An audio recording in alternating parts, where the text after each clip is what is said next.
another story of Anna Kasparian from TYT taking shots at Tulsi Gabbard, and the claims that she makes yet again seem to be false. So for the last few days, Anna Kasparian has decided to engage with some of her critics who aren't buying the claim that Anna has made that Tulsi Gabbard is not a progressive. This caught my attention when I saw Anna quote tweet someone who was looking for clarification on a few things. To give you some context about what I think this person is referring to, a few weeks ago, Anna Kasparian did a video where she was praising Elizabeth Warren's transformation from a Republican to a progressive, and basically saying that a true leader is someone who can learn when they're wrong and grow and improve themselves. A few days ago, Nico House posted a video on his channel where he criticized that video from Anna.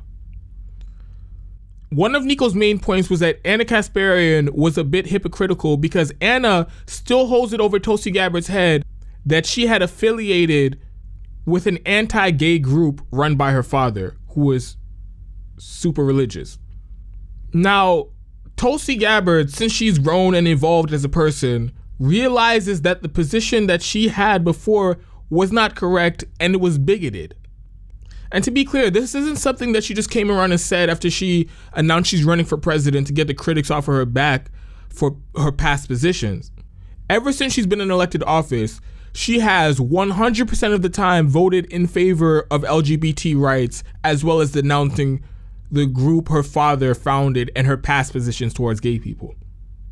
So as far as political transformations and evolutions go, this seems to be one of the most genuine, legit ones, because she has a voting record that backs up what she's saying. Nico was right in saying that it's hypocritical for Anna to still hold Tulsi Gabbard to those positions she had when she was 20 years old and younger. But Elizabeth Warren, she gives her a pass, and she completely buys her transformation from a Republican to a progressive. I believe the person who originally mentions Anna on Twitter is referring to this Nico House video that I was just talking about. So I'll read the tweet calling out Anna first, and then I'll read Anna's response. At Anna Kasparian, how can you accept Elizabeth Warren's transformation into a progressive but not Tulsi Gabbard? Warren said on your show that she would accept money from big donors. That's one of the reasons progressives don't trust her, and she didn't have Bernie's back when it mattered. I'm just saying. I think those are fair points to bring up. Like I said, Anna's quick to accept Elizabeth Warren's declaration that she's a progressive, even though she's said and done some pretty big things that should, at the very least, make you question how progressive she really is. Then Anna replies with what I would say is a terrible response. The answer, this is Anna, quote, "The answer is simple. Actions speak louder than words. Warren created the Consumer Financial Protection Bureau. Tulsi voted to weaken it. Tulsi claims to want to protect journalists, but then proceeds to ban me from interviewing her due to mild critique of her record." I want to start at the beginning. Quote, "Actions speak louder than words." For the most part, you're right. Actions do speak louder than words. But what you're forgetting is the reason why progressives have problems with Elizabeth Warren is because of her actions as well as inaction over the last few years. Elizabeth Warren's actions in 2016 are an example that she is less of a swashbuckling progressive that you claim she is, and more like someone who is willing to go along and to get along with establishment politicians if she feels she can get something out of it personally. If you hold the title as the second most progressive senator in the country, and Bernie Sanders, the most progressive politician in the country and the most popular politician in the country, is running in the Democratic primary under full assault from the establishment and from the mainstream media, and you decide to sit out arguably one of the most important fights of our lifetime, and then you end up costing Bernie Sanders your home state, which had a whole cascade of second and third order effects after he lost by the slimmest margins, people will rightfully start to question how progressive you actually are. And to add insult to injury, you will later go on in the primary to endorse Hillary Clinton, the most establishment, corrupt, pro-corporate politician to run in the Democratic primary in modern history. I'm not one of those people who say, oh, that whole Elizabeth Warren Democratic primary thing in 2016, that was such a long time ago. Are we really holding that against her? Yes, actually I am, because that speaks volumes of her character and whether or not she's willing to fight for progressives and progressive priorities when it looks like an uphill battle, or if she'll tuck tail and run like we know Elizabeth Warren is liable to do. Let's talk more about Elizabeth Warren's actions that prove the exact opposite point that you're trying to make. When it comes to the military-industrial complex and U.S. empire, Elizabeth Warren's actions show she's on the wrong side of the issue. We can also interpret her inaction on important progressive priorities as an action of them by themselves, since she deliberately chose not to get involved in those issues. On Standing Rock, Elizabeth Warren said not a damn word about it for months. Tulsi Gabbard was at Standing Rock. Bernie Sanders, even though he was on the campaign trail nonstop, he was talking about Standing Rock. But Elizabeth Warren stood back and said and did not a damn thing until months and months later. Human rights violations, illegally building a oil pipeline that is bound to contaminate the drinking water of over 2 million people. Arresting journalists. The UN had to send observers to witness what was happening at Standing Rock because there were mass reports of human rights violations. So the UN was more involved than Elizabeth Warren. And then later, after it was being talked about more in the mainstream media and Barack Obama finally spoke out about it, then and only then did Elizabeth Warren feel it was necessary to issue a statement, and that statement she put out was weak sauce at best. On the overall issue of climate change, I haven't seen her go to town halls. I haven't seen her introduce legislation about it. She has not made the progressive case as to what we're going to do about climate change up until a few weeks ago when she was conveniently on the campaign trail at the time. My problem with that is you've been a senator for years. This is your second term, and you didn't think climate change was a big enough issue to introduce the same legislation that you're introducing now back in 2014 or 2015 or 2013. The same goes for all those other policies that she's introducing since she's gotten on the campaign trail. Universal child care, breaking up big tech companies, her free college proposal. She didn't introduce any of those things until she was on the campaign trail looking for the support of progressives, and those are Elizabeth Warren's actions. Her actions are always a day late and a dollar short. If she thinks it's going to be a tough fight, or she thinks she'll lose some political capital fighting for a policy that is actually correct, she's not going to do it. So if your first defense of Elizabeth Warren is to portray her as some type of woman of action, she talks soft but she carries a big stick, you're already in trouble, because some of Elizabeth Warren's biggest problems are her actions. So let's go to the next line of the tweet where it becomes very clear the only reason why she said actions speak louder than words is so that she can throw in that same old tired ass defense of Elizabeth Warren that I've been saying progressives are trying to use to override all the shittiness of Elizabeth Warren, which is that she created the Consumer Financial Protection Bureau. Like I say all the time, I love and respect the CFPB. Great job, Elizabeth Warren, for forcing the Obama administration to create the agency.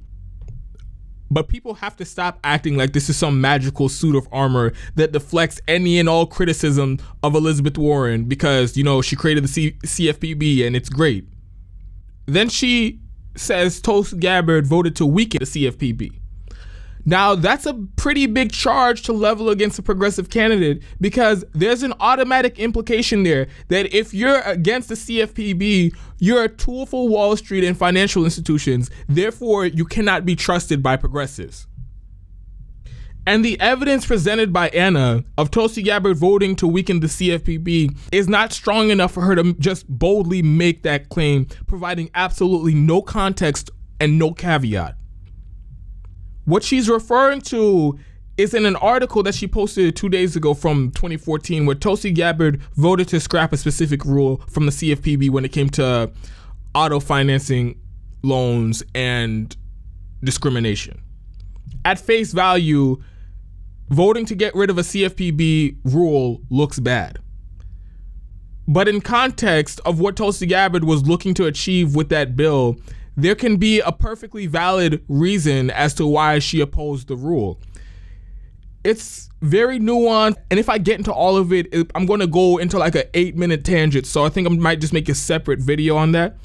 But the bottom line is, it seemed like Tulsi Gabbard was listening to the concerns of her constituents who this rule was negatively affecting. I haven't come to any definitive conclusions on this, but putting everything in context, I'm slightly leaning more towards Tulsi Gabbard's interpretation of events.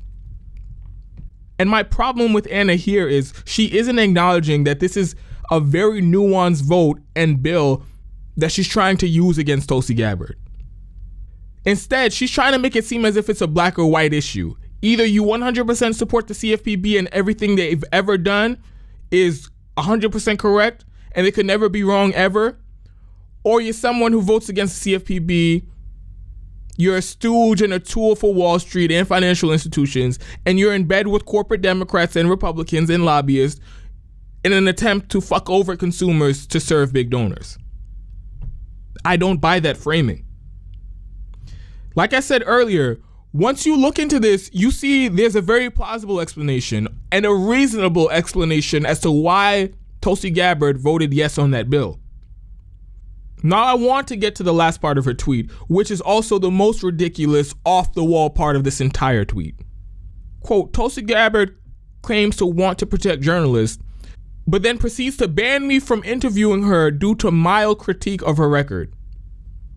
So, again, I have to challenge the premise of the claim that she's making right here. What she's referring to is allegedly when Tulsi Gabbard did her first interview with TYT since she announced she's running for president, she specifically requested Anna not be a part of the interview and that she just interviews with Cenk. Now, I want to be clear. The only person saying this, literally the only person saying this, is Anna Kasparian. No one else has verified this, and this has been months now. Cenk hasn't verified it. Nobody at TYT has verified it. And Anna says that it was in a written email sent from the Tulsi campaign, and still to this day, she's never produced that email. In fact, Nico House, who has spoken to Tulsi Gabbard, and her sister, who's technically acting as Tulsi Gabbard's campaign manager, they say no request like that was ever made. But Anna says that this alleged request was in retaliation because Anna had made substantive criticism of Tulsi Gabbard, and Tulsi didn't like that. Also, I don't buy that explanation because I saw the criticisms that Anna made of Tulsi Gabbard before, and like I'm sure you all know, those were not substantive criticisms. Those were hacky smears she was doing, calling Tulsi an Assad apologist. And like I mentioned earlier, trying to say her past positions on the LGBT community when she was 20 years old and younger are disqualifying today, even though she has a 100% record of voting with the LGBT community. She said Tulsi Gabbard has a hawkish foreign policy and she's not a real progressive. Those are what Anna is now trying to portray as real substantive critiques of Tulsi Gabbard. But moving past that, I still don't see why Tulsi Gabbard would be scared to interview with Anna. During the entire primary season, she's gone into the lion's den of mainstream media a bunch of times, doing 4-on-1 interviews with everyone going for her neck, like what happened on The View or some of her appearances on MSNBC. And every time she comes out on top and makes them all look like jackasses. When Cenk interviewed her for the first time, he was really aggressive, and Tulsi Gabbard didn't sweat, she didn't flinch, and she handled the interview perfectly. I'm not even trying to make a personal attack against Anna right now, but I'm genuinely curious, what kind of special sauce does she think she has that would make Tulsi Gabbard want to tuck tail and run from her out of fear? Anna has really been going around saying, oh yeah, Tulsi Gabbard is scared to do an interview with me. Like, Like, she thinks she's going to ask Tulsi some questions that will just make her melt and dismantle her on the spot. And Anna Kasparian, the only journalist in the world able to take down Tulsi Gabbard. I really don't get the overconfidence from Anna in this department. I've seen her interviews. She's not like Jake Tapper or any other terrible mainstream media host, but she's not that great either. She's not like on the level of Glenn Greenwald or even someone like Mehdi Hassan or even Mike Figueredo from the Humanist Report. Anna Kasparian, I wouldn't say interviews are her strong suit. But let's move past that and address the argument. Let's say Tulsi Gabbard did send that request to Anna. Let's say Tulsi Gabbard did send that request that Anna doesn't interview her. And let's be clear, if this did happen, it would almost definitely be because Anna did smear the shit out of Tulsi. But again, she's done multiple media tours, mainstream media. All they do is smear Tulsi Gabbard. So I still can't see why she would make such a request about Anna. But anyway, for the sake of argument, Tulsi made that request not to be interviewed by Anna. How does that then make Tulsi Gabbard a hypocrite on the issue of defending freedom of the press? Quote, Tulsi claims to want to protect journalists, but then proceeds to ban me from interviewing her due to mild critique of her record. What would not granting Anna Kasparian an interview, how does that contradict her advocacy to protect journalists? Are you not protected because you didn't get that interview? Like, it does not make sense. I'm not following her train of logic here. Tulsi Gabbard has gone out and defended Julian Assange more than anybody else in US politics. More than Bernie Sanders, who all he did was put out a couple of lines in a tweet, and he didn't even mention Julian Assange or the Iraq and Afghanistan war logs that he published, with the help of Chelsea Manning. She defended Julian Assange and freedom of the press way more vociferously than Elizabeth Warren, who said, quote, Julian Assange is a bad actor who needs to be held accountable. If Tulsi Gabbard is full of shit when it comes to defending freedom of the press, then everybody else is too. Fuck it. Bernie Sanders has to be full of shit because Tulsi Gabbard has gone even farther than Bernie Sanders. So what is the point you're trying to make? Like I said, no one else has gone to the mat for Julian Assange and defended the work that he has done that has been essential and necessary to democracy here in the United States and around the world. No other politician has rightfully pointed out that this isn't some random prosecution from the Department of Justice. This is malicious and an attempt to get payback at Julian Assange for exposing U.S. war crimes. Tulsi Gabbard is the only politician making that case. And you have the nerve to come out and say that she's full of shit because you claim that she wouldn't let you interview her. That is so fucking petty and self-centered to think that you not getting an interview is any way a counterpoint that negates her advocacy for press freedom. So this tweet was ridiculous from Anna Kasparian. This isn't even all of it. She tries to go after Tulsi Gabbard even more on Twitter this week and face plants even harder. Unfortunately, I don't have time to cover that right now because I have to edit this video in time for me to post it. But I'll post a separate video about some of her other attacks that she's made against Tulsi this week. And honestly, I'm not sure which one's worse. The next attack that I'm gonna show you or this tweet that I just covered. But that video hopefully will be posted sometime next week. So stay tuned for that.